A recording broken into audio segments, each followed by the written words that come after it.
জলপাইয়ের টক ঝাল মিষ্টি আচার। জলপাইগুলা ভালো করে ধুয়ে নিচ্ছি বোটা ছাড়িয়ে।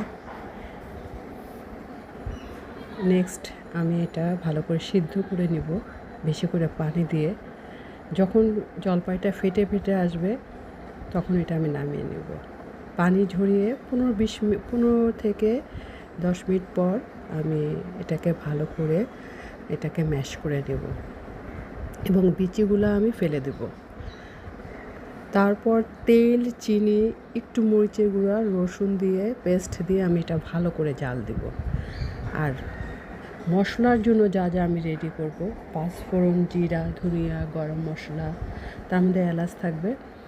ভালো করে আমি সব কিছু টেলে আবার শুকনো মরিচ টেলে এটা আমি গুঁড়া করে নেব। গুঁড়া করে তারপর যখন এটা খুব ভালো করে একদম হালুয়ার মতন আমি তাওয়ার উপরে দিয়ে আস্তে আস্তে নাড়ি, না হলে তলায় লেগে যায়। এই একদম মানে হালুয়ার মতো সফট এবং নরম হবে। আর শেষের দিকে একটু ফুটানো তেল দেব, মানে উঠে উঠে আসবে, দারুণ হবে।